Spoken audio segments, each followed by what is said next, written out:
ਦਰਸ਼ਕੋ break ਤੋਂ ਬਾਅਦ ਤੁਹਾਡਾ ਸਭ ਦਾ ਭਰਪੂਰ ਸਵਾਗਤ ਹੈ। ਵਿਊਅਰਸ, ਹੁਣ ਆਪਾਂ ਗੱਲਬਾਤ ਕਰਨ ਜਾ ਰਹੇ ਹਾਂ ਭਾਰਤ ਤੇ ਪਾਕਿਸਤਾਨ ਦੇ ਹਵਾਲੇ ਨਾਲ ਕਿ ਕਿਸ ਤਰ੍ਹਾਂ ਭਾਰਤ ਤੇ ਪਾਕਿਸਤਾਨ ਦੇ ਜਿਹੜੇ ਵਿਚਕਾਰ ਹੈ ਹਥਿਆਰਾਂ ਦੀ ਜਿਹੜੀ ਜੰਗ ਹੈ ਉਹ ਪੂਰੀ ਤਰ੍ਹਾਂ ਭਖੀ ਹੋਈ ਹੈ। ਔਰ ਭਾਰਤੀ ਜਿਹੜੀ ਡਿਫੈਂਸ ਮਿਨਿਸਟਰ ਨੇ ਦਾਅਵਾ ਕੀਤਾ ਹੈ ਕਿ ਭਾਰਤ ਦੁਨੀਆ ਦੀ 5ਵੀਂ ਵੱਡੀ ਡਿਫੈਂਸ ਇੰਡਸਟਰੀ ਬਣਨ ਜਾ ਰਿਹਾ ਹੈ। ਔਰ ਦੂਸਰੇ ਪਾਸੇ ਪਾਕਿਸਤਾਨ ਦੇ ਰਿਟਾਇਰ ਹੋ ਰਹੇ नेवी मुखी ने दावा किया है कि अगले कुछ सालों विच पाकिस्तान 50 वड्डे जहाज अपने नेवी फ्लीट विच शामिल कर रहा है। इस बारे गलबात हो रहेगी और नाल ही कश्मीर के मुद्दे ते भी आपां गलबात करांगे कि उत्थे किस तरह की जिहड़ी स्थिति है बनी हुई है। इस बारे आपां विचारा करांगे। सो असीं चाहांगे कि तुसीं नाल इसी तरह ही बने रहना। देखण सुन लई तुहाडा सब दा बहुत बहुत शुक्रिया जी। डॉक्टर साहब की विचार ने? देखो, ਜਦੋਂ ਅਸੀਂ ਸਕੂਲ ਦੇ ਵਿੱਚ ਪੜ੍ਹਦੇ ਸੀ ਤੇ ਉਦੋਂ ਇੱਕ ਟਰਮ ਅਕਸਰ ਇਸਤੇਮਾਲ ਹੁੰਦੀ ਸੀ, ਹੁਣ ਬਹੁਤੀ ਦੇਖੀ ਤਾਂ ਨਹੀਂ ਗਈ, ਆਰਮਡ ਰੇਸ ਜੀ। ਔਰ ਇਹ ਸੀ ਕਿ ਹਥਿਆਰਾਂ ਦੀ ਦੌੜ। ਬਿਲਕੁਲ। ਫਿਰ ਉਹਦੇ ਨਾਲ ਜੁੜਿਆ ਹੋਇਆ ਜਿਹੜਾ ਕਨਸੈਪਟ ਇਹ ਹੁੰਦਾ ਸੀ ਕਿ ਵੀ ਇਹ ਜਿਹੜੀਆਂ ਪੱਛਮੀ ਤਾਕਤਾਂ ਨੇ ਇਹਨਾਂ ਦਾ ਵੱਡਾ ਪੇਸ਼ਾ ਜਾਂ ਇਹਨਾਂ ਦੀ ਇਕਨੋਮੀ ਹੀ ਹਥਿਆਰਾਂ ਦੇ ਉੱਤੇ ਖੜੀ ਹੈ। ਬਿਲਕੁਲ। ਇਹ ਧੜਾਧੜ ਹਥਿਆਰ ਬਣਾਉਂਦੇ ਨੇ ਦੁਨੀਆ ਦੇ ਕਿਸੇ ਨਾ ਕਿਸੇ ਖਿੱਤੇ ਦੇ ਵਿੱਚ, ਇਹ ਅੱਗ ਨੂੰ ਮਗਦਾ ਰੱਖਦੇ ਨੇ ਤੇ ਜਿਹੜੀਆਂ ਦੋ ਧਿਰਾਂ ਆਪਸ ਟਕਰਾ ਰਹੀਆਂ ਹੁੰਦੀਆਂ ਇਹ ਤਾਕਤਾਂ, ਕਿਸੇ ਦੀ ਪਿੱਠ ਤੇ ਰੂਸ ਹੁੰਦਾ ਹੈ, ਕਿਸੇ ਦੇ ਅਮਰੀਕਾ ਹੁੰਦਾ ਹੈ, ਕਿਸੇ ਦੇ ਫਰਾਂਸ ਹੁੰਦਾ ਹੈ, ਕਿਸੇ ਦੇ ਇੰਗਲੈਂਡ ਹੁੰਦਾ ਹੈ, ਉਦੋਂ ਅਜੇ ਚਾਈਨਾ ਦਾ ਫੀਲਡ 'ਚ ਨਹੀਂ ਸੀ ਆਇਆ। ਤੇ ਇਹ ਫਿਰ ਆਪਣੇ ਹਥਿਆਰ ਵੇਚਦੇ ਨੇ ਵੀ ਦੁਨੀਆ 'ਚ ਅਮਨ ਇਸ ਲਈ ਨਹੀਂ ਹੁੰਦਾ ਕਿਉਂਕਿ ਇਹ ਚਾਹੁੰਦੇ ਹੀ ਨਹੀਂ। ਇਹਨਾਂ ਦਾ ਤਾਂ ਸਾਰਾ ਕਾਰੋਬਾਰ ਹੀ ਜਿਹੜਾ ਉਹ ਹਥਿਆਰਾਂ ਦੇ ਉੱਤੇ ਖੜਾ। ਔਰ ਜਿੱਦਨ ਇਹਨਾਂ ਨੇ ਕੋਈ ਗੋਭੀ ਆਲੂ ਤਾਂ ਵੇਚਣੇ ਨਹੀਂ, ਉਹ ਤਾਂ ਉਹਨਾਂ ਨੇ ਬਨਾਨਾ ਰਿਪਬਲਿਕ ਲਈ ਛੱਡੇ ਹੋਏ ਨੇ ਕਿ ਜੀ ਕੋਈ ਕੇਲੇ ਵੇਚ ਰਿਹਾ, ਕੋਈ ਅਮਰੂਦ ਵੇਚ ਰਿਹਾ, ਇਹਨਾਂ ਦਾ ਜਿਹੜਾ ਕੰਮ ਹੈ। ਔਰ ਉਸ ਤੋਂ ਬਾਅਦ ਉਦੋਂ ਅਜੇ ਕੰਪਿਊਟਰ ਨਹੀਂ ਸੀ ਆਏ, ਹੁਣ ਤਾਂ ਇਸ ਬਿਜ਼ਨਸ ਦੇ ਵਿੱਚ ਆ ਗਏ। ਔਰ ਮੈਂ ਸਮਝਦਾ ਵੀ ਜੇ ਤੁਸੀਂ ਕਿਸੇ ਪਾਸਿਓਂ ਵੀ ਕਿਸੇ ਖਿੱਤੇ ਨੂੰ ਦੇਖ ਲਓ, ਕਿਸੇ ਕੰਟੀਨੈਂਟ ਨੂੰ ਦੇਖ ਲਓ, ਕਿ ਇਹੀ ਗੱਲ ਤੁਹਾਨੂੰ ਨਜ਼ਰ ਆਏਗੀ ਕਿ ਇੱਥੇ ਬੈਠ ਕੇ ਇਹ ਅਮਨ ਦੀਆਂ, ਪੀਸ ਦੀਆਂ ਤਕਰੀਰਾਂ ਕਰਨਗੇ, ਬੜੀਆਂ ਜਾ ਕੇ ਚਰਚਿਸ ਦੇ ਵਿੱਚ ਜਾਂ ਹੋਰ ਮਜ਼ਹਬੀ ਥਾਵਾਂ ਤੇ ਪ੍ਰੇਅਰਸ ਕਰਨਗੇ ਔਰ ਗੋਡ ਕਰਨਗੇ। ਲੇਕਿਨ ਇਨ ਦਾ ਐਂਡ ਆਫ ਦਾ ਡੇ ਇਹਨਾਂ ਨੂੰ ਕੋਈ ਫਰਕ ਨਹੀਂ ਪੈਂਦਾ ਕਿ ਜਿਵੇਂ ਅਸੀਂ ਦੂਸਰੀਆਂ ਆਈਡੀਓਲੋਜੀਜ਼ ਦੀ ਗੱਲ ਕਰਦੇ ਹਾਂ, ਨਾਜ਼ੀਜ਼ਮ ਸੀ, ਉਹਨਾਂ ਦੇ ਐਕਸਪੈਂਸ਼ਨਸ ਡਿਜ਼ਾਈਨ, ਸੁਪਰ ਰੇਸ ਥਿੰਗ, ਜਾਂ ਅੱਜ ਹਿੰਦੂਤਵਾ ਵਾਲੇ ਜਿਨ੍ਹਾਂ ਦੇ ਲਈ ਵੈਸੇ ਕੀ ਜੀ ਪੂਜਾ ਕੀਤੀ, ਰਾਮ ਜੀ ਦਾ ਮੰਦਿਰ ਬਣਾਤਾ ਫਲਾਣਾ, ਪਰ ਕੋਈ ਵੀ ਜਿਹਦੇ 'ਚ ਕੋਈ ਇਨਸਾਨੀਅਤ ਨਾਂ ਦੀ ਚੀਜ਼ ਹੋਏ, ਉਹ ਕਿਸੇ ਬੇਗੁਨਾਹ ਦਾ ਖੂਨ ਕਿਵੇਂ ਡੋਲਣ ਦਾ ਸੋਚ ਸਕਦਾ ਹੈ, ਕਿਵੇਂ ਉਹ ਨੀਤੀਆਂ ਪਲਾਨ ਕਰ ਸਕਦਾ। ਔਰ ਤੁਸੀਂ ਅੱਜ ਜਿਨ੍ਹਾਂ ਦੇ ਹੱਥ 'ਚ ਭਾਰਤ ਦੀ ਹਕੂਮਤ ਹੈ, ਮੋਦੀ, ਅਮਿਤ ਸ਼ਾਹ, ਇਹਨਾਂ ਦੀ ਤਾਂ ਤਖਤ ਨਸ਼ੀਨੀ ਦੇ ਨਾਲ ਹੀ 2000 ਤੋਂ ਜ਼ਿਆਦਾ ਮੁਸਲਮਾਨਾਂ ਦਾ ਖੂਨ ਗੁਜਰਾਤ ਦੇ ਵਿੱਚ ਡੋਲਿਆ ਜਾਂਦਾ। ਔਰ ਕਿਸ ਕਦਰ ਤੁਸੀਂ ਇਹਨਾਂ ਦੇ ਜੇ ਚਿਹਰਿਆਂ ਵੱਲ ਧਿਆਨ ਨਾਲ ਦੇਖੋ ਤੇ ਇਹਨਾਂ ਦੇ ਚਿਹਰਿਆਂ ਤੋਂ ਤੁਹਾਨੂੰ ਉਹ ਖੂਨ ਟਪਕਦਾ ਨਜ਼ਰ ਆਏਗਾ। ਔਰ ਕਿਸ ਕਿਸਮ ਦੀਆਂ ਇਹਨਾਂ ਦੀਆਂ ਨੀਤੀਆਂ ਨੇ। ਔਰ ਜਿਸ ਖਿੱਤੇ ਦੇ ਵਿੱਚ ਗੱਲਬਾਤ ਦੇ ਨਾਲ ਜਿਹੜਾ ਮਸਲੇ ਹੱਲ ਕੀਤੇ ਜਾ ਸਕਦੇ ਨੇ, ਹੁਣ ਤੁਸੀਂ ਇਹਨਾਂ ਦਾ ਹਾਲ ਦੇਖੋ। ਇੰਗਲੈਂਡ ਦੇ ਸਕੂਲਾਂ ਦੇ ਵਿੱਚ 10ਵੀਂ 11ਵੀਂ ਦੇ ਸਟੂਡੈਂਟਸ ਲਈ ਕੋਈ ਸਿਲੇਬਸ 'ਚ ਉਹਨਾਂ ਨੇ ਕਿਤਾਬ ਲਾਈ, ਇੱਕ ਸਕੂਲ ਨੇ ਰਿਕਮੈਂਡ ਕੀਤੀ, ਜਿਹਦੇ 'ਚ ਇਹ ਸੀ ਕਿ ਵੀ ਜੰਗ ਜਿਹੜਾ ਹੈ ਉਹ ਕਿਵੇਂ ਇੰਪੋਰਟੈਂਟ ਹੋ ਜਾਂਦਾ ਹੈ ਔਰ ਕੁਛ ਮਜ਼ਹਬਾਂ ਦੇ ਹਵਾਲੇ ਨਾਲ ਲੜਾਈ ਜਾਂ ਜੰਗ ਕੀ ਅਹਿਮੀਅਤ ਰੱਖਦਾ ਔਰ ਕਿਵੇਂ ਉਹਨੂੰ ਉੱਥੇ ਇਨੀਸ਼ੀਏਟ ਕੀਤਾ ਗਿਆ। ਉਹਦੇ 'ਚ ਇਹਨਾਂ ਨੇ ਹੁਣ ਇਹਨਾਂ ਦਾ ਤੁਸੀਂ ਮਹਾਭਾਰਤ ਦੇਖੋ, ਸਾਰੀ ਗੀਤਾ ਜਿਹੜੀ ਹੈ ਜਿੱਥੋਂ ਨਿਕਲਦੀ ਹੈ, ਕਿਉਂਕਿ ਮਹਾਭਾਰਤ ਦੀ ਜੰਗ ਦੇ ਵਿੱਚ ਕੌਰਵ ਔਰ ਪਾਂਡਵ ਖੜੇ ਨੇ। ਔਰ ਜਦੋਂ ਅਰਜਨ ਜਿਹੜਾ ਕਿ ਤੀਰ ਅੰਦਾਜ਼ ਹੈ, ਪਾਂਡਵਾਂ ਦਾ ਪਾਂਡਵ ਭਰਾ ਹੈ, ਉਹ ਦੇਖਦਾ ਹੈ ਕਿ ਦੂਜੇ ਪਾਸੇ ਇੱਕ ਪਾਸੇ ਮੇਰਾ ਗੁਰੂ ਦਰੋਣਾਚਾਰੀਆ ਖੜਾ ਹੈ, ਭੀਸ਼ਮ ਪਿਤਾਮਾ ਖੜਾ ਹੈ, ਮੇਰੇ ਕਜ਼ਨ ਖੜੇ ਨੇ ਸਾਹਮਣੇ, ਆ ਮੇਰਾ ਮਾਮਾ ਹੈ, ਇਹ ਕੋਈ ਸ਼ੁਕਨੀ ਹੈ, ਚਾਚਾ ਹੈ, ਕੋਈ ਤਾਇਆ ਹੈ, ਉਹ ਆਪਣਾ ਰੱਖ ਦਿੰਦਾ ਤੀਰ ਕਮਾਨ। ਉਹ ਕ੍ਰਿਸ਼ਨ ਨੂੰ ਕਹਿੰਦਾ ਵੀ ਮੈਂ ਨਹੀਂ ਲੜਨਾ ਹੈ, ਮੈਂ ਕਿਹਨੂੰ ਮਾਰਨਾ ਹੈ, ਜਿੱਤਣਾ ਕਿਹਦੇ ਨਾਲ ਹੈ। ਹੁਣ ਜਿਹੜੀ ਸਾਰੀ ਗੀਤਾ ਨਿਕਲਦੀ ਹੈ, ਜਿਸ ਨੂੰ ਇਹ ਬੜੇ ਮਾਣ ਨਾਲ ਆਪਣੇ ਲੋਕਾਂ ਨੂੰ ਕਥਾ ਸੁਣਾਉਂਦੇ ਨੇ, ਉਹਨਾਂ ਨੇ ਕਿਹਾ ਨਹੀਂ ਇਹ ਜੰਗ ਬੜਾ ਜ਼ਰੂਰੀ ਹੈ, ਇਸ ਜੰਗ ਤੋਂ ਬਿਨਾਂ ਜਿਹੜਾ ਉਹ ਗੱਲ ਨਹੀਂ ਬਣਨੀ ਹੈ, ਤੂੰ ਚੁੱਕ, ਤੂੰ ਕਸ਼ਤਰੀ ਹੈ, ਤੂੰ ਹਥਿਆਰ ਚੁੱਕ। ਹੁਣ ਜੰਗ ਦੀ ਬੈਕਗਰਾਉਂਡ ਦਿੰਦਿਆਂ ਉਹ ਕਿਤਾਬ ਵਾਲਿਆਂ ਨੇ ਉਹਨਾਂ ਨੇ ਕਿਹਾ ਕਿ ਵੀ ਇਹ ਮਜ਼ਹਬ ਦਾ ਕਿਵੇਂ ਜਸਟੀਫਾਈ ਕਰ ਦਿੰਦਾ ਹੈ, ਇੱਕ ਫੇਸ ਐਸਾ ਆ ਜਾਂਦਾ ਹੈ ਜੰਗ ਨੂੰ। ਉਹਦੀ ਉਦਾਹਰਣ ਮਹਾਭਾਰਤ ਹੈ ਔਰ ਉਹ ਕਿਸੇ ਕਿਤਾਬ ਤੇ ਬੇਸਡ। ਇਹਨਾਂ ਨੇ ਐਸਾ ਵਾਵੇਲਾ ਕੀਤਾ ਉੱਥੇ ਇੰਗਲੈਂਡ ਦੇ ਵਿੱਚ ਸਕੂਲ ਦੇ ਖਿਲਾਫ, ਦੂਜਾ ਵਾਪਸ ਕਰਾਓ, ਦੂਜਾ ਅਸੀਂ ਤਾਂ ਜੀ ਰਿਲੀਜਨ ਆਫ ਪੀਸ ਹੈ। ਇਹ ਸਾਡਾ ਮਹਾਭਾਰਤ ਵਿੱਚ ਕਿੱਥੋਂ ਲੈ ਆਂਦਾ ਜੰਗ ਦੇ ਲਈ? ਅਸੀਂ ਤਾਂ ਬਿਲਕੁਲ ਪੀਸ, ਅਹਿੰਸਾ ਪਰਮੋ ਧਰਮਾ, ਇਹ ਹੈ ਇਹਨਾਂ ਦਾ ਫੇਸ ਜਿਹੜਾ ਗਾਂਧੀ ਦੇ ਨਾਂ ਥੱਲੇ ਵੀ ਵੇਚਿਆ ਇਹਨਾਂ ਨੇ, ਅਹਿੰਸਾ ਪਰਮੋ ਧਰਮਾ ਦੇ ਨਾਂ ਥੱਲੇ ਵੀ ਵੇਚਿਆ। ਬੁੱਧ ਨੂੰ ਵੀ ਆਪਣਾ ਕਹਿ ਕੇ ਵੇਚਦੇ ਰਹੇ। ਹੁੰਦਾ ਚਲੋ ਨੇਪਾਲ ਵਾਲਿਆਂ ਨੇ ਲੈ ਲਿਆ, ਉਹ ਕਿਹਾ ਤੁਹਾਡਾ ਕਿੱਥੋਂ ਹੋ ਗਿਆ ਬਈ, ਉਹ ਤਾਂ ਸਾਡਾ ਨੇਪਾਲੀ ਹੈ, ਹੁਣ ਬੁੱਧ ਦਾ ਨਾਂ ਨਹੀਂ ਲੈਂਦੇ। ਔਰ ਤੁਸੀਂ ਕੱਲ ਹੀ ਮੈਂ ਦੋਨੋਂ ਵਾਸਤੇ ਪਿਕਚਰਸ ਦੇਖ ਰਿਹਾ ਸੀ ਕਿ ਵੀ ਮੋਦੀ ਜਿਹੜਾ ਹੈ 2 ਅਕਤੂਬਰ ਸੀ, ਗਾਂਧੀ ਦੀ ਸਮਾਧੀ ਤੇ ਜਾ ਕੇ ਵੀ ਗਲ 'ਚ ਹਾਰ ਪਾ ਰਿਹਾ, ਔਰ ਫਿਰ ਮੀਡੀਆ ਵਾਲਿਆਂ ਨੇ ਉਹਦੀ 2 ਸਾਲ 4 ਸਾਲ ਪੁਰਾਣੀ ਫੋਟੋ ਕੱਢੀ ਹੈ ਕਿ ਨੱਥੂ ਰਾਮ ਗੋਡਸੇ ਦੇ ਗਲ 'ਚ ਵੀ ਹਾਰ ਪਾ ਕੇ ਉੱਤੇ ਸਿਰ ਝੁਕਾ ਕੇ ਖੜਾ ਹੈ ਵੀ ਹੁਣ ਤੂੰ ਦੱਸ ਕਿ ਵੀ ਤੂੰ ਗੋਡਸੇ ਦੇ ਨਾਲ ਹੈ ਕਿ ਤੂੰ ਗਾਂਧੀ ਦੇ ਨਾਲ ਹੈ। ਪਰ ਕਿਉਂਕਿ ਇਹ ਇਹਨਾਂ ਦੀ ਇਸ ਕਿਸਮ ਦੀ ਖੂਨ ਦੇ ਨਾਲ ਲਿਬੜੀ ਹੋਈ ਇਹਨਾਂ ਦੀ ਸੋਚ ਹੈ, ਖੂਨ ਵਗਾਣਾ ਇਹਨਾਂ ਦਾ ਮਜ਼ਹਬ ਹੈ, ਔਰ ਕਹਿਣ ਨੂੰ ਇਹ ਅਹਿੰਸਾ ਔਰ ਦੁਨੀਆ ਦੀ ਸਪਿਰਿਚੁਅਲਿਟੀ, ਯੋਗਾ, ਅਸੀਂ ਗੁਰੂ ਬਣ ਗਏ। ਹੁਣ ਤੁਸੀਂ ਇਹ ਦੇਖੋ ਕਿ ਵੀ ਕਿਵੇਂ ਇਹ ਉਸ ਖਿੱਤੇ ਦੇ ਵਿੱਚ, ਜਦੋਂ ਅਸੀਂ ਆਰਮਸ ਰੇਸ ਦੀ ਗੱਲ ਕਰਦੇ ਹਾਂ, ਹਥਿਆਰਾਂ ਦੀ ਦੌੜ ਦੀ, ਜ਼ਾਹਰ ਹੈ ਕਿ ਵੀ ਜੇ ਤੁਹਾਡਾ ਗਵਾਂਢੀ ਜਾਂ ਤੁਹਾਡਾ ਸ਼ਰੀਕ ਤੁਹਾਡੀ ਨਹੀਂ ਬਣਦੀ, ਉਹ ਹਥਿਆਰ ਦਾ ਲਾਇਸੈਂਸ ਲੈ ਆਂਦਾ ਤੇ ਤੁਸੀਂ ਵੀ ਕਹਿੰਦੇ ਹੋ ਕਿ ਭਾਈ ਹੁਣ ਉਹਦੇ ਕੋਲ ਹੈ, ਮੈਂ ਤਾਂ, ਤੁਸੀਂ ਵੀ ਅਗਲਾ ਪਲ ਕਰਦੇ ਹੋ ਜਾ ਕੇ ਭਾਈ ਜਿਵੇਂ ਵੀ ਹੋਏ ਤੁਹਾਡੇ ਕੋਲ ਵੀ ਹਥਿਆਰ ਹੋਣ। ਰੇਸ ਤਾਂ ਹੀ ਹੁੰਦੀ ਹੈ, ਗਵਾਂਢੀਆਂ ਦੇ ਵਿੱਚ ਵੀ ਇਹੀ ਹੁੰਦੀ ਹੈ। ਔਰ ਉਹ ਰੇਸ ਜੇ ਤੁਸੀਂ ਪ੍ਰੋਸਪੈਰਿਟੀ ਦੇ ਹਵਾਲੇ ਨਾਲ, ਜੇ ਗਵਾਂਢੀ ਸ਼ਰੀਕ ਚੁਬਾਰਾ ਪਾ ਲੈਣ, ਜਦੋਂ ਤੱਕ ਤੁਸੀਂ ਵੀ ਭਾਵੇਂ ਕਿ ਜ਼ਮੀਨ ਵੇਚ ਕੇ ਹੀ ਨਾ ਤੁਹਾਨੂੰ ਪਾਉਣਾ ਪਏ, ਚੁਬਾਰਾ ਨਾ ਪਾਓ, ਤੁਹਾਨੂੰ ਲੱਗਦਾ ਨਹੀਂ ਵੀ ਤੁਸੀਂ ਜਿਹੜਾ ਬਰਾਬਰ ਤੇ ਖਲੋਤੇ ਹੋ। ਹੁਣ ਮੈਂ ਦੋਨੋਂ ਹੀ ਖਬਰਾਂ ਜਿਹੜੀਆਂ ਤੁਸੀਂ ਡਿਸਕਸ ਕੀਤੀਆਂ, ਹੁਣ ਜ਼ਾਹਰ ਹੈ ਕਿ ਭਾਰਤ ਔਰ ਪਾਕਿਸਤਾਨ ਦੇ ਵਿੱਚ ਜਿਹੜੀ ਜੇ ਝਗੜੇ ਦੀ ਜੜ ਕਹੀਏ, ਉਹਨੂੰ ਬੋਨ ਆਫ ਕੰਟੈਂਸ਼ਨ ਵੀ ਨਹੀਂ, ਜਿਹੜਾ ਰੀਅਲ ਮੁੱਦਾ ਹੈ, ਕੋਈ ਉਹ ਝਗੜੇ ਦੀ ਜੜ ਵੀ ਨਹੀਂ ਹੈ, ਰੀਅਲ ਮੁੱਦਾ ਉਹ ਜੰਮੂ ਕਸ਼ਮੀਰ ਹੈ। ਚਲੋ ਸਿੱਖ ਇਸ਼ੂ ਤਾਂ ਹੁਣ ਸਾਨੂੰ ਖੁਸ਼ੀ ਹੈ ਕਿ ਇਮਰਾਨ ਖਾਨ ਸਾਹਿਬ ਨੇ ਭਾਰਤ ਦੇ ਵਿੱਚ ਪਰਸੀਕਿਊਸ਼ਨ ਦੀ ਗੱਲ ਕਰਦੇ ਆ, ਮੁਸਲਮਾਨਾਂ ਦੇ ਨਾਲ ਈਸਾਈਆਂ ਔਰ ਸਿੱਖਾਂ ਨੂੰ ਵੀ ਮੈਂਸ਼ਨ ਕੀਤਾ।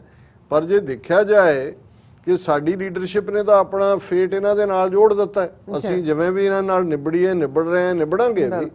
ਲੇਕਿਨ ਜੰਮੂ ਕਸ਼ਮੀਰ ਦਾ ਮੁੱਦਾ ਤਾਂ ਉਸ ਪ੍ਰਿੰਸੀਪਲ ਦੇ ਨਾਲ ਹੀ ਜੁੜਿਆ ਹੋਇਆ ਸੀ ਜਿਹੜਾ ਕਿ UN ਨੇ ਵੀ ਰੈਜ਼ੋਲੂਸ਼ਨਸ ਕਰਕੇ ਲੋਕਾਂ ਨੂੰ ਹੱਕ ਦਿੱਤਾ ਹੈ ਕਿ ਭਾਈ ਲੋਕ ਡਿਸਾਈਡ ਕਰਨਗੇ ਉਹਨਾਂ ਨੇ ਇੰਡੀਆ ਨਾਲ ਜਾਣਾ ਕਿ ਪਾਕਿਸਤਾਨ ਨਾਲ ਜਾਣਾ।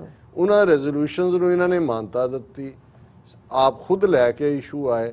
ਤੇ ਜੇ 70 ਸਾਲ ਬਾਅਦ ਵੀ ਇਹ ਉਹਨੂੰ ਰਿਜ਼ੋਲਵ ਕਰਨ ਲਈ ਤਿਆਰ ਨਹੀਂ, ਇਹਨਾਂ ਨੇ ਅਨਡਿਊ ਹਾਲਾਂਕਿ ਪਾਕਿਸਤਾਨ ਦੇ ਨਾਲ ਇਹ ਅਮਨ ਦੇ ਨਾਲ ਕਸ਼ਮੀਰ ਦਾ ਇਸ਼ੂ ਸੁਲਝਾ ਲੈਂਦੇ ਜਾਂ ਸੁਲਝਾ ਲੈਣ, ਤੇ ਇਹਨਾਂ ਦੇ ਲਈ ਜੋ ਵੀ ਇਹਨਾਂ ਦਾ ਡ੍ਰੀਮ ਹੈ ਵੱਡੀ ਪਾਵਰ ਬਣਨ ਦਾ, ਸੈਂਟਰਲ ਏਸ਼ੀਆ ਤੱਕ ਜਾਣ ਦਾ, ਦੂਜਾ ਉਹ ਸਾਰਾ ਪੂਰਾ ਹੋ ਸਕਦਾ। ਲੇਕਿਨ ਇਸ ਗੱਲ ਦਾ ਧਿਆਨ ਰਹੇ ਕਿ ਇਹਨਾਂ ਦੇ ਨਾਲ ਵਾਹ ਹੈ ਜਿਹੜੇ ਉਸੇ ਮਹਾਭਾਰਤ ਨੂੰ ਮੈਂ ਰੈਫਰ ਕਰਾਂ ਕਿ ਜੇ ਕ੍ਰਿਸ਼ਨ ਗੱਲਬਾਤ ਲਈ ਜਾਂਦੇ ਨੇ ਔਰ ਉਹਨਾਂ ਨੂੰ ਪਾਂਡਵਾਂ ਦੇ ਵਕੀਲ ਬਣ ਕੇ ਗਏ, ਉਹਨਾਂ ਦੇ ਵਿਚੋਲੇ ਬਣ ਕੇ, ਔਰ ਕੌਰਵਾਂ ਨੂੰ ਉਹਨਾਂ ਨੇ ਕਿਹਾ ਕਿ ਜੀ ਚਲੋ ਤੁਸੀਂ ਉਹਨਾਂ ਦਾ ਰਾਜ ਵਾਪਸ ਨਹੀਂ ਕਰਨਾ, 5 ਭਰਾ ਨੇ, ਤੁਸੀਂ 5 ਪਿੰਡ ਹੀ ਦੇ ਦਿਓ ਉਹਨਾਂ ਨੂੰ, ਆਪਣਾ ਗੁਜ਼ਾਰਾ ਕਰਨਗੇ।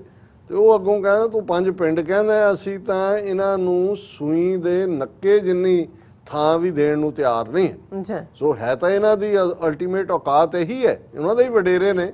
ਹੁਣ ਇਹ ਮੰਨਣ ਨਾ ਮੰਨਣ ਕਿ ਜੀ ਸਾਨੂੰ ਉਹਦੇ ਤੇ ਜੰਗ ਹੁੰਦੀ ਹੈ। ਹੁਣ ਤੁਸੀਂ ਅੰਦਾਜ਼ਾ ਲਾ ਲਓ ਕਿ ਉਹ ਕੋਈ ਹਿਊਮੈਨੀਟੇਰੀਅਨ, ਕੋਈ ਇਨਸਾਨੀ ਹੱਕਾਂ ਦੀ ਜੰਗ ਨਹੀਂ ਹੈ ਕਿ ਇਹ ਕਹਿਣ ਜੀ ਕਿ ਦੇਖੋ ਗੀਤਾ ਉਪਦੇਸ਼ ਕਰਦੇ, ਉਹ ਤਾਂ ਉਹਨਾਂ ਦੀ ਜੰਗ ਹੈ, ਜ਼ਮੀਨ ਦੇ ਲਈ ਜੰਗ ਹੈ, ਭਰਾਵਾਂ ਦੀ ਲੜਾਈ ਹੈ। ਉਹਨੂੰ ਤੁਸੀਂ ਜਸਟਿਸ, ਔਰ ਕ੍ਰਿਸ਼ਨ ਵੀ ਉਹਨੂੰ ਅਰਜਨ ਨੂੰ ਇਹ ਨਹੀਂ ਕਹਿ ਰਹੇ ਵੀ ਇਹ ਕੋਈ ਧਰਮ ਦੀ ਲੜਾਈ ਹੈ, ਉਹਨੂੰ ਕਹਿ ਰਹੇ ਤੂੰ ਕਸ਼ਤਰੀ ਹੈ। ਔਰ ਇਹ ਵਰਣ ਆਸ਼ਰਮ ਨੂੰ, ਜ਼ਾਤ ਪਾਤੀ ਸਿਸਟਮ ਨੂੰ ਜਸਟੀਫਾਈ ਕਰਦਾ ਹੈ ਕਿ ਬ੍ਰਾਹਮਣ ਦਾ ਧਰਮ ਪੜ੍ਹਨਾ ਪੜ੍ਹਾਉਣਾ ਹੈ, ਕਸ਼ਤਰੀ ਦਾ ਲੜਨਾ ਹੈ, ਵੈਸ਼ ਦਾ ਵਪਾਰ ਕਰਨਾ ਹੈ, ਸ਼ੂਦਰ ਦਾ ਸੇਵਾ ਕਰਨਾ। ਉਹਨੂੰ ਉਹ ਹਿਊਮੈਨੀਟੇਰੀਅਨਿਜ਼ਮ ਜਾਂ ਇਨਸਾਨੀਅਤ ਦਾ ਵਾਸਤਾ ਨਹੀਂ ਪਾ ਰਹੇ, ਉਹਨੂੰ ਕਹਿ ਰਹੇ ਤੂੰ ਕਸ਼ਤਰੀ ਹੈ, ਕਸ਼ਤਰੀ ਹੋ ਕੇ ਤੂੰ ਹਥਿਆਰ ਕਿਉਂ ਨਹੀਂ ਚੁੱਕਦਾ। ਹੁਣ ਉਹਨੂੰ ਵੀ ਇਹਨਾਂ ਨੇ ਕਿਵੇਂ ਵੱਡਾ ਗਿਆਨ ਬਣਾ ਲਿਆ। ਔਰ ਹੁਣ ਦੂਸਰੇ ਪਾਸੇ ਇਹ ਜਿਹੜੇ ਇੱਕ ਪਾਸੇ ਅਹਿੰਸਾ ਪਰਮੋ ਧਰਮਾਂ ਦਾ ਰੱਖ ਕੇ ਬੈਠੇ ਨੇ ਵੱਡਾ ਆਪਣਾ ਮੋਟੋ, ਰਾਜਨਾਥ ਸਿੰਘ ਇਹ ਕਹਿ ਰਿਹਾ India can be among top 5 in defence industry. ਉਹਨੇ ਇੱਕ ਐਡਰੈਸ ਕਰਦੇ ਆ ਜਿਹੜਾ ਬਾਈਐਨੀਅਲ ਏਅਰ ਸ਼ੋ ਹੋਣਾ ਫਰਵਰੀ 3 ਤੋਂ 7 ਤੱਕ 2021 ਦੇ ਵਿੱਚ, ਉਸ ਤੋਂ ਪਹਿਲਾਂ ਉਹਨਾਂ ਦੇ ਮੈਸੇਜ ਦੇ ਵਿੱਚ ਉਹਨੇ ਕਿਹਾ ਕਿ ਭਾਈ ਇਹ ਜਿਹੜਾ India is one of the few countries in the world to produce 4th generation fighter aircraft, nuclear submarines, battle tanks and intercontinental ballistic missiles, and the aim is to make it one of the top 5 globally in aerospace and defense industries, Rajnath Singh said। ਇਹ ਸਾਰਾ ਉਹਨੇ ਗਿਣਾ ਕੇ ਅਸੀਂ ਜੀ ਇਹ ਵੀ ਬਣਾ ਰਹੇ ਹਾਂ ਵੀ ਅਸੀਂ ਦੁਨੀਆ ਦੇ 5 ਵੱਡੇ ਹਥਿਆਰ ਬਣਾਉਣ ਵਾਲੇ ਜਿਹੜੇ ਨੇ ਐਰੋਸਪੇਸ ਔਰ ਡਿਫੈਂਸ ਇੰਡਸਟਰੀ ਦੇ ਵਿੱਚ ਹੋਣਾ। ਔਰ ਉਹਨਾਂ ਨੇ ਨਾਲ ਹੀ ਇਹ ਕਿਹਾ ਜੀ ਸਾਡੇ ਕੋਲ ਦੁਨੀਆ ਦਾ ਵੱਡਾ ਇੰਡਸਟਰੀਅਲ ਐਕੋਸਿਸਟਮ ਹੈ ਔਰ ਅਸੀਂ ਆਪਣੀ ਤਾਕਤ ਨੂੰ ਅੱਗੇ ਵਧਾਉਣਾ ਚਾਹੁੰਦੇ ਹਾਂ ਔਰ ਅਸੀਂ ਇਹਨੂੰ 5ਵੀਂ ਤਾਕਤ ਬਣਾ ਦੇਣਾ ਹੈ, ਪ੍ਰਾਈਵੇਟ ਇੰਡਸਟਰੀ ਹੋਏ, ਸੈਲਫ ਰਿਲਾਇੰਟ ਹੋਣਾ, ਦਿਸ। ਸੋ ਇਹਦੇ ਤੋਂ ਤੁਸੀਂ ਅੰਦਾਜ਼ਾ ਲਾਓ ਕਿ ਇਹਨਾਂ ਦਾ ਕੋਈ ਜਿਹੜਾ ਹੈ ਉਹ ਅਮਨ ਜਾਂ ਦੁਨੀਆ ਦੇ ਵਿੱਚ ਕੋਈ ਸਟੇਬਿਲਿਟੀ ਅਮਨ ਦਾ ਮੈਸੇਜ ਤਾਂ ਦੂਰ ਦੀ ਗੱਲ, ਇਹ ਕਿਸ ਹੱਦ ਤੱਕ ਲਿਜਾ ਰਹੇ ਨੇ। ਔਰ ਫਿਰ ਟਿਟ ਫॉर ਟੈਟ ਹੁੰਦਾ ਹੁਣ ਜ਼ਾਹਰ ਹੈ ਵੀ ਚੀਨ ਦੇ ਤਾਂ ਇਹ ਪਾਸਕੂ ਵੀ ਨਹੀਂ ਨੇ ਉਹਦੇ ਸਾਹਮਣੇ, ਉਹਨਾਂ ਦੇ ਨਾਲ ਇਹਨਾਂ ਨੇ ਕੀ ਮੁਕਾਬਲਾ। ਇਹ ਪਾਕਿਸਤਾਨ ਨੂੰ ਡਰਾ ਰਹੇ ਨੇ। ਹੁਣ ਪਾਕਿਸਤਾਨ ਦੇ ਨੇਵੀ ਚੀਫ ਜਿਹੜੇ ਰਿਟਾਇਰ ਹੋਏ ਨੇ ਐਡਮਿਰਲ ਜ਼ਫਰ ਮਹਿਮੂਦ ਅਬਾਸੀ, ਔਰ ਉਹਨਾਂ ਨੇ ਵੀ ਜਿਹੜਾ ਰਿਟਾਇਰਮੈਂਟ ਵੇਲੇ ਜਿਹੜੀ ਫੇਅਰਵੈਲ ਐਡਰੈਸ ਹੈ ਨੇਵੀ ਨੂੰ, ਉਹਨਾਂ ਨੇ ਕਿਹਾ ਕਿ ਵੀ navy will induct 4 Chinese frigates in next few years and as many Turkish medium class ships between 2023 and 2025। ਔਰ ਇਹਦੀ ਹੈਡਲਾਈਨ ਸੀ ਖਬਰ ਦੀ ਜਿਹੜੀ ਹੈ CNS the, Pakistan navy to add over 50 vessels to its fleet। ਵੀ 50 ਤੋਂ ਜ਼ਿਆਦਾ ਜਹਾਜ਼ ਉਹ ਆਪਣੇ ਫਲੀਟ 'ਚ ਕਰਨਗੇ। ਉਹਦੀ ਡਿਟੇਲ ਹੈ, ਉਹਨਾਂ ਨੇ ਕਿਹਾ ਕਿ Pakistan navy will add more than 50 vessels including 20 major ships to its fleet as part of an ambitious modernization plan to improve its capabilities, the country's outgoing chief of naval staff said on Wednesday। So ਅੱਗੇ ਖਬਰ ਦੀ detail ਹੈ ਵੀ ਕੀ add ਹੋਏਗਾ ਉਹਨਾਂ ਦੇ ਵਿੱਚ, major ships ਦੇ ਵਿੱਚ ਕੀ ਜਿਹੜਾ ਹੈ। ਲੇਕਿਨ ਇਸ ਚੋਂ ਇੱਕ ਗੱਲ ਜ਼ਾਹਰ ਹੈ ਕਿ ਸਾਡੇ ਖਿੱਤੇ ਦੇ ਵਿੱਚ ਉਹ 5ਵੀਂ ਦੁਨੀਆ ਦੀ ਵੱਡੀ ਡਿਫੈਂਸ ਇੰਡਸਟਰੀ ਬਣਨਾ ਚਾਹੁੰਦੇ ਨੇ ਔਰ ਉਹ ਸਾਰਿਆਂ ਨੂੰ ਜ਼ਾਹਰ ਹੈ ਪਾਕਿਸਤਾਨ ਦੇ ਲਈ ਵੀ ਸਰਵਾਈਵਲ ਦੀ ਗੱਲ ਵੀ ਹੈ ਕਿ ਵੀ ਜੇ ਤੁਸੀਂ ਇਸ ਕਦਰ ਹੌਸਟਾਈਲ ਆਈਡੀਓਲੋਜੀ, ਹੌਸਟਾਈਲ ਤੁਹਾਡਾ ਵਤੀਰਾ ਔਰ ਜੋ ਕੁਛ ਭਾਰਤ ਦੇ ਨਕਸ਼ੇ 200 ਮਿਲੀਅਨ ਮੁਸਲਮਾਨਾਂ ਦੇ ਨਾਲ ਹੋ ਰਿਹਾ ਔਰ ਪਾਕਿਸਤਾਨ ਆਪਣੇ ਡਿਫੈਂਸ ਲਈ ਕਿਸੇ ਹੱਦ ਤੱਕ ਵੀ ਜਾਏਗਾ। ਹੁਣ ਇਹ ਉਸ ਸਭ ਦੇ ਉਲਟ ਹੈ। ਔਰ ਮੈਨੂੰ ਚੰਗੀ ਤਰ੍ਹਾਂ ਯਾਦ ਹੈ ਕਿ ਜਦੋਂ ਲਗਭਗ 2 ਸਾਲ ਪਹਿਲਾਂ ਇਮਰਾਨ ਖਾਨ ਹੋਰਾਂ ਨੇ ਟੇਕ ਓਵਰ ਕੀਤਾ ਔਰ ਓਥ ਜਿਹੜੀ ਉਹਨਾਂ ਦੀ ਜਿਹੜੀ ਸਪੀਚ ਸੀ ਉਹਦੇ 'ਚ ਵੀ ਔਰ ਉਸ ਤੋਂ ਬਾਅਦ ਵੀ ਉਹਨਾਂ ਨੇ ਰਿਪੀਟ ਕੀਤਾ। ਉਹਨਾਂ ਨੇ ਕਿਹਾ ਦੇਖੋ ਤੁਹਾਡਾ ਵੀ ਇੱਕ ਵੱਡਾ ਹਿੱਸਾ ਗਰੀਬੀ ਰੇਖਾ ਤੋਂ ਥੱਲੇ ਹੈ। ਅਸੀਂ ਸਾਡੇ ਲੋਕਾਂ ਦੇ ਕੋਲ ਗੁਰਬਤ ਹੈ, ਐਜੂਕੇਸ਼ਨ ਨਹੀਂ ਹੈ, ਹੈਲਥ ਫੈਸਿਲਿਟੀਜ਼ ਨਹੀਂ ਨੇ, ਸਾਫ਼ ਪਾਣੀ ਨਹੀਂ ਹੈ। ਦੂਜਾ ਆਓ ਅਸੀਂ ਰਲ ਕੇ ਜੰਗ ਲੜੀਏ ਗੁਰਬਤ ਦੇ ਖਿਲਾਫ, ਰਲ ਕੇ ਅਸੀਂ ਜੰਗ ਲੜੀਏ ਇਹਨਾਂ ਪੋਸਿਟਿਵਸ ਦੇ ਖਿਲਾਫ, ਆਪਣੇ ਲੋਕਾਂ ਨੂੰ ਅਸੀਂ ਪ੍ਰੋਵਾਈਡ ਕਰੀਏ ਉਹ ਸਾਰੀਆਂ ਸਹੂਲਤਾਂ ਜਿਹੜੀਆਂ ਉਹ ਡਿਜ਼ਰਵ ਕਰਦੇ ਨੇ। ਪਰ ਇਸ ਦਾ ਜਵਾਬ ਕੀ ਮਿਲਿਆ ਅਸੀਂ ਦੇਖਦੇ ਹਾਂ ਕਿ ਕਿਵੇਂ ਇਹਨਾਂ ਨੇ ਉਹ ਡਰਾਮਾ ਕਰਕੇ ਕਿਸ ਅੰਦਾਜ਼ ਦੇ ਵਿੱਚ ਪਹਿਲ ਉਹ ਸਾਰੇ ਨੂੰ ਬੰਬ ਜਿਹੜਾ ਉਹ ਜਿਹਦੇ ਜਿਨ੍ਹਾਂ ਦੇ 34 CRPF ਦੇ ਬੰਦੇ ਮਾਰੇ ਗਏ ਪੁਲਵਾਮਾ ਦੇ ਥੱਲੇ, ਬਾਲਾਕੋਟ ਦਾ ਡਰਾਮਾ ਔਰ ਫਿਰ ਉਸ ਸਾਰੇ ਚੋਂ ਕਿਵੇਂ ਅਲਟੀਮੇਟਲੀ CAA ਦੂਸਰੇ ਤੀਸਰੇ ਔਰ ਵਰਸਟ ਜੋ ਉਹਨਾਂ ਨੇ 5 ਅਗਸਤ 2019 ਨੂੰ ਕਸ਼ਮੀਰ ਦੇ ਵਿੱਚ ਕੀਤਾ। ਔਰ ਜਿਹੜਾ ਇਹਨਾਂ ਦੇ ਦਾਅਵੇ ਨੇ ਕਿ ਜੀ ਕਸ਼ਮੀਰ ਨਾਰਮਲ ਹੋ ਗਿਆ, ਨਾਰਮਲਸੀ ਹੋ ਗਈ, ਸਾਡੇ ਵੀਰ ਜਿਹੜੇ ਨੇ ਉਹਨਾਂ ਦਾ ਨਾਂ ਹੈ ਅਜ਼ਲਾਨ ਹੈਦਰ, ਉਹਨਾਂ ਨੇ ਸਾਨੂੰ ਲਿਖਤ ਲਿਖੀ ਹੈ ਔਰ ਉਹਨਾਂ ਨੇ ਇੱਕ ਬੜੇ ਚੰਗੇ ਅੰਦਾਜ਼, ਦੇਖੋ ਗੱਲ ਉਹ ਹੁੰਦੀ ਹੈ ਜਿਹੜੀ ਤੁਸੀਂ ਤੱਥਾਂ ਦੇ ਫੈਕਟਸ ਦੇ ਆਧਾਰਿਤ ਕਰਦੇ ਹੋ ਜਿਹਦੇ ਵਿੱਚ ਕਿ ਔਰ ਉਹਨਾਂ ਨੇ ਸਾਨੂੰ ਲਿਖਿਆ ਸਿਆਲਕੋਟ ਦੇ ਰਹਿਣ ਵਾਲੇ ਨੇ Azlan Shah firm Sialkot. Islam ਅਲੈਕਮ and Sat Sri Akal. I have been watching your program for almost last 2 years, got huge amount of knowledge regarding different topics. I am an engineering student but also have a keen interest in current affairs and I keep close watch on conflict zones. My primary focus is on our region। ਇਹ ਉਹਨਾਂ ਨੇ ਸਿਆਲਕੋਟ ਤੋਂ ਔਰ ਤਾਰੀਫ ਚ ਲਫ਼ਜ਼ ਕਿਹਾ ਨੇ। ਬਹੁਤ ਤੁਹਾਡਾ ਸ਼ੁਕਰੀਆ ਅਜ਼ਲਾਨ ਸ਼ਾਹ ਜੀ। ਅਸੀਂ ਸਾਰੇ ਹੀ ਸਟੂਡੈਂਟ ਹੈ ਔਰ ਤੁਸੀਂ ਤੁਹਾਡੀ ਇਹ ਵਡਿਆਈ ਹੈ ਕਿ ਤੁਸੀਂ ਸਾਨੂੰ ਕ੍ਰੈਡਿਟ ਦਿੱਤਾ ਹੈ ਕੋਈ। Today I am writing this just because I wanted to share with you and your viewers that how much human cost our region is paying because of the policies of hardcore Hindutva। ਕਿ ਮੈਂ ਤੁਹਾਡੇ viewers ਨਾਲ ਵੀ ਇਹ ਸਾਂਝਾ ਕਰਨਾ ਚਾਹੁੰਦਾ ਕਿ hardcore Hindutva ਦੀਆਂ ਨੀਤੀਆਂ ਦੀ ਕੀ ਕੀਮਤ ਜਿਹੜਾ ਉਹ ਖਿੱਤਾ ਅਦਾ ਕਰ ਰਿਹਾ। My primary source of information are open source intelligence networks based in Kashmir.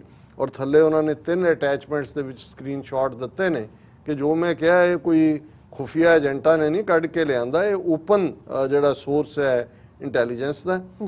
Since 1 January rebels conducted 90 attacks on security forces and politicians, killing more than 60 personnel of CRPF, JK Police and Indian Army, and at least 13 politicians were also killed. But saddest part is that at least 35 innocent civilians also lost their lives। ਉਹਨਾਂ ਨੇ ਕਿਹਾ ਜੀ ਇਸ period 'ਚ ਜਨਵਰੀ ਤੋਂ ਲੈ ਕੇ 90 ਹਮਲੇ ਜਿਹੜੇ ਨੇ ਉਹਨਾਂ ਨੇ ਕਸ਼ਮੀਰੀ ਆਜ਼ਾਦੀ ਪਸੰਦਾਂ ਨੇ ਸਿਕਿਉਰਿਟੀ ਦਸਤਿਆਂ ਤੇ ਔਰ ਪੋਲੀਟੀਸ਼ੀਅਨਸ ਦੇ ਕੀਤੇ ਨੇ।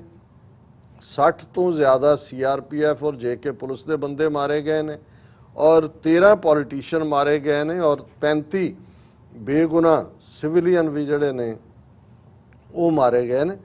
On the other hand, Indian SF claims that they killed more than 140 rebels in different encounters, but there is also possibility of picking off innocent youngsters and killing them in fake encounters।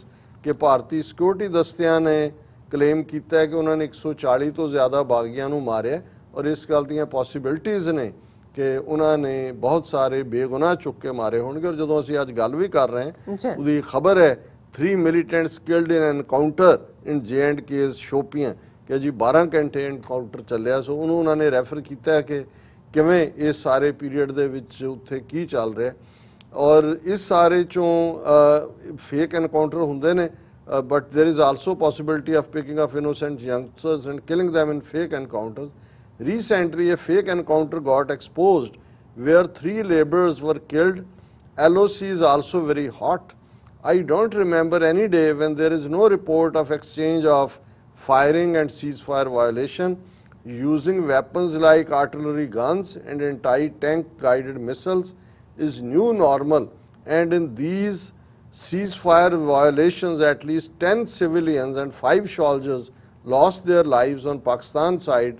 On the other hand, almost 19 Indian soldiers killed in retaliation and civilian casualties are unknown। ਕਿ ਇੱਕ within ਜਿਹੜੇ ਰਿਬੈਲ ਨੇ ਕਰ ਰਹੇ ਨੇ ਪਰ ਜਿਹੜੀ border ਦੇ ਉੱਤੇ ਜਿਹੜੀ ਹੈ LOC ਤੇ ਚੱਲ ਰਹੀ ਹੈ ਫਾਇਰਿੰਗ ਦੋਨੋਂ ਪਾਸਿਓਂ ਉਹਦੇ 'ਚ ਜਿਹੜੀਆਂ ਨੇ ਆਰਟਿਲਰੀ ਗਨਸ ਯੂਜ਼ ਹੋ ਰਹੀਆਂ ਨੇ, ਐਂਟੀ ਟੈਂਕ ਗਾਈਡਡ ਮਿਸਲਸ ਨੇ ਔਰ ਇਸ ਸਾਰੇ 10 ਸਿਵਿਲੀਅਨਸ ਔਰ 5 ਸੋਲਜਰਸ ਪਾਕਿਸਤਾਨੀ ਸਾਈਡ ਤੇ ਮਾਰੇ ਗਏ ਔਰ ਇੰਡੀਅਨ ਸਾਈਡ ਦੇ ਉੱਤੇ 90 ਉਹਨਾਂ ਦੇ ਫੌਜੀ ਔਰ ਬਹੁਤ ਸਾਰੀਆਂ ਸਿਵਿਲੀਅਨ ਕੈਜੂਅਲਟੀਜ਼ ਹੋਈਆਂ। More to this until today 26 Indian soldiers deployed in Kashmir committed suicide। ਕਿ ਵੀ ਇਹ ਉਹਨਾਂ ਦੀਆਂ ਰਿਪੋਰਟਸ ਨੇ ਕਿ ਭਾਈ ਉਹਨਾਂ ਦੇ 26 ਜਿਹੜੇ ਭਾਰਤੀ ਫੌਜੀ ਨੇ ਉਹਨਾਂ ਨੇ ਖੁਦਕੁਸ਼ੀ ਕੀਤੀ ਹੈ ਔਰ I think these numbers are cover up to hide real numbers of casualties India is suffering. ਕਿ ਜਿਹੜੇ ਸੁਸਾਈਡ ਵੀ ਨੇ ਐਕਚੁਅਲੀ ਇਹ ਮਾਰੇ ਗਏ ਨੇ, ਹੁਣ ਇਹ ਮੰਨਣਾ ਨਹੀਂ ਚਾਹੁੰਦੇ ਤਾਂ ਉਹਨੂੰ ਸੁਸਾਈਡ ਦੇ ਖਾਤੇ 'ਚ ਪਾ ਰਹੇ ਨੇ। At the end I want to add we should expect a conflict like Armenia and Azerbaijan, but thing to worry is that both Armenia and Azerbaijan even don't have 5% of firepower of India and Pakistan। Below are some screenshots to prove my claims। So ਇਹਨਾਂ ਨੇ ਜਿਹੜਾ ਜ਼ਲਾਨ ਹੈਦਰ ਜੀ ਨੇ ਬੜੀ balanced right up ਹੈ, ਇਹਦੇ 'ਚ ਕੋਈ ਤੁਹਾਨੂੰ ਬਾਇਜ਼ ਨਜ਼ਰ ਨਹੀਂ ਆਉਂਦਾ। ਉਹਨਾਂ ਨੇ ਕਿਹਾ ਜੀ ਐਂਡ ਇਹ ਹੈ ਕਿ ਵੀ ਜੋ ਹੁਣ ਅਜ਼ਰਬਾਈਜਾਨ ਔਰ ਅਰਮੀਨੀਆ 'ਚ ਚੱਲ ਰਿਹਾ ਹੈ ਇਹ ਸਾਰਾ ਹੀ ਜੇ ਇੰਨਾ ਨੁਕਸਾਨ ਕਰ ਰਿਹਾ ਪਰ ਉਹਨਾਂ ਦੇ ਕੋਲ ਤਾਂ 5% ਵੀ ਫਾਇਰ ਪਾਵਰ ਨਹੀਂ ਹੈ ਜਿਹੜੀ ਇੰਡੀਆ ਔਰ ਪਾਕਿਸਤਾਨ ਦੀ ਹੈ। ਹਾਲਾਂਕਿ ਉਹਨਾਂ ਨੇ ਬੜੀ ਵਾਈਜ਼ਲੀ ਨਿਊਕਲੀਅਰ ਹੋਣ ਦੀ ਗੱਲ ਨਹੀਂ ਕੀਤੀ ਕਿ ਜਦੋਂ ਜੇ ਫਲੇਅਰ ਅਪ ਹੁੰਦਾ ਚਲਾ ਗਿਆ ਤੇ ਇਹਦਾ ਐਂਡ ਕੀ ਹੋਏਗਾ। ਸੋ ਬਹੁਤ ਬਹੁਤ ਸ਼ੁਕਰੀਆ ਜ਼ਲਾਨ ਹੈਦਰ ਜੀ। ਜੀ। ਔਰ ਉਹਦੀ ਲਿਖਤ ਦਾ ਉਹਨਾਂ ਨੇ ਟਾਈਟਲ ਹੀ ਦਿੱਤਾ ਹੈ ਨਾਰਮੈਲਸੀ ਇਨ ਕਸ਼ਮੀਰ, ਕਿ ਜਿਹਨੂੰ ਇੰਡੀਆ ਕਹਿੰਦਾ ਹੈ ਕਿ ਜੀ ਨਾਰਮਲ ਹੋ ਗਿਆ, ਇਹ ਨਾਰਮੈਲਸੀ ਦਾ ਹਾਲ ਹੈ। ਔਰ ਵਿਦਨ ਸਟੇਟ ਕੀ ਚੱਲ ਰਿਹਾ ਹੈ ਔਰ LOC ਦੇ ਉੱਤੇ ਕੀ ਚੱਲ ਰਿਹਾ ਹੈ। ਸੋ ਬਹੁਤ ਬਹੁਤ ਸ਼ੁਕਰੀਆ ਸ਼ੁਕਰੀਆ ਜੀ। ਡਾਕਟਰ ਸਾਹਿਬ ਥੱਲੇ ਨੇ ਬ੍ਰੇਕ। ਵਿਊਅਰਸ ਤੁਸੀਂ ਕਿਤੇ ਨਹੀਂ ਜਾਣਾ, ਮਿਲਦੇ ਹਾਂ ਆਫਟਰ ਦਿਸ ਸ਼ਾਰਟ ਬ੍ਰੇਕ।